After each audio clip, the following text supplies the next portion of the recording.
What is up, guys? It is Coasters and Things here today, and a viewer actually suggested this video idea to me. I am going to be showcasing my top 10 bucket list roller coasters I want to ride as of 2019.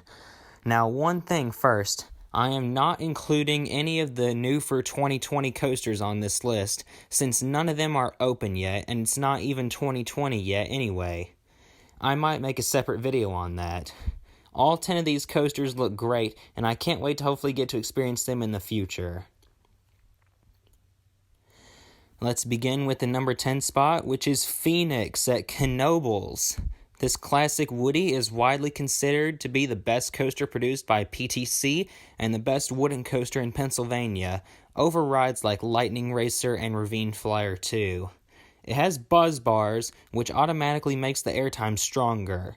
A lot of people say the airtime leading up to the brake run is unimaginable, and I've experienced another PTC with buzz bars before, which is Cannonball at Lake Winnie. Phoenix looks so much stronger than it. It is also the current number 1 wooden coaster in the world by the Golden Ticket Awards. It is surrounded by trees, which makes it very hard to get good footage of, but makes the ride much more scenic.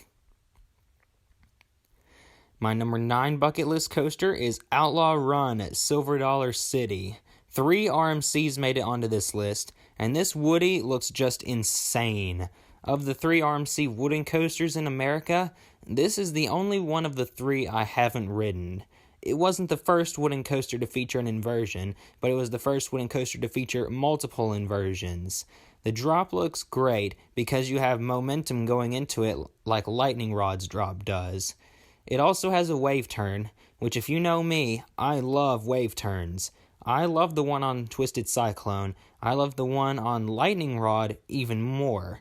And of course, how can we forget the coaster's signature element, the double barrel roll. The hang time looks really cool, and this looks to be by far the best coaster in the state of Missouri. Number 8 is Twisted Timbers at King's Dominion. A lot of people compare this ride to Storm Chaser. Storm Chaser has some really awesome elements, and Twisted Timbers looks to do them even better. The barrel roll in the back row has to have incredible hang time. Those 3 airtime hills on the way out there look to give straight ejector, and the trick track double up. If it's anything like Storm Chasers, it'll give amazing ejector. Almost everyone likes this more than Storm Chaser, and it's easy to see why. This coaster looks to be top tier. Number 7 belongs to Phantom's Revenge at Kennywood. This is a Morgan hypercoaster famous for its second drop being bigger than its first drop.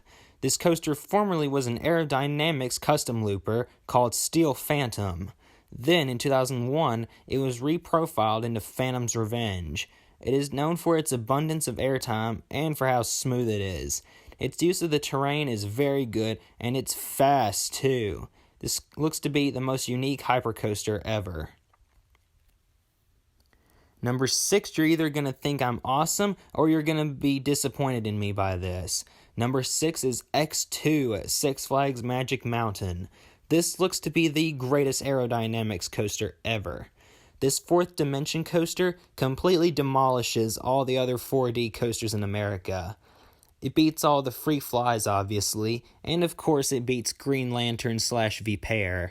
Some people out there absolutely are obsessed with this ride. They call it the greatest thing ever created. I can totally see that. With the fire effects and the rotating seats, this coaster looks to be the definition of insane.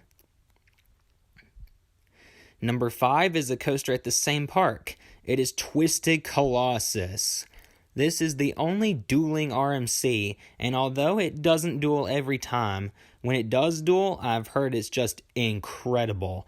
It has that high 5 element, one of the few in the world, and one of only 3 Mobius Loop coasters in America. I know some people think this is one of the weaker RMCs, but I disagree. This ride looks so much fun, and it just might be the best coaster in California, if X2 is not. Number 4 is a bit of a surprise. It is Mako at SeaWorld Orlando. This is the only B&M coaster to make this list, and this looks to be the best B&M hyper in America. Even after Candemonium opens next year, I still think this will be better.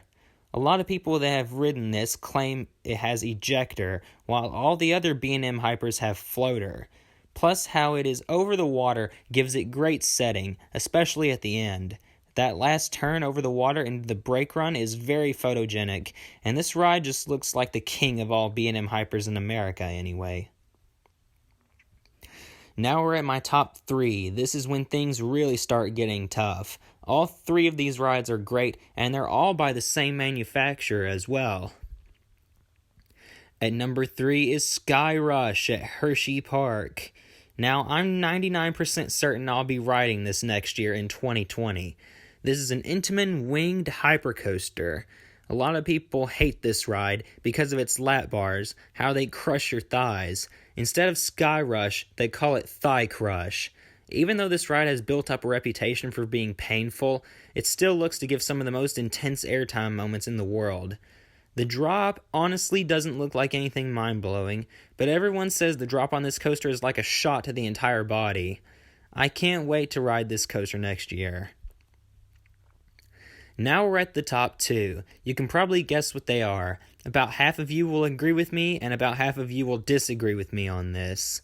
Everyone always debates between these two, even though they're nothing alike. At number 2, we have Intimidator 305 at King's Dominion. The last Giga coaster I need, pre-Orion. This coaster is widely considered the most intense roller coaster in the world because of its drop, insane pacing, and just non-stop in-your-face moments. The snap turns look like you just died and were reborn again. Everyone talks about how you always gray out and even black out on this coaster in the first turn. Most of my good friends have ridden this, which just makes me want to ride on this even more. So now, what could be number 1? Well, none other than El Toro at Six Flags Great Adventure. This has long been a bucket list coaster for me. For almost 10 years now, I've imagined what it would be like to ride this monster wooden coaster. The drop looks like the best wooden coaster drop ever, period. Looks to beat Lightning Rod's drop and the Voyage's drop. Also, the airtime on this thing is legendary. Everyone says the Rolling Thunder Hill is one of the hands-down top airtime moments, up there with Lightning Rod's Quad Down. The first half is Out and Back, and then the last half is Twister. Plus, I've just heard this thing is so incredibly smooth. A lot of people say this is the smoothest wooden coaster out there, and I believe it. I just can't wait to ride El Toro. This ride looks to excel in every category, which is why it is coming in as my number 1 bucket list roller coaster.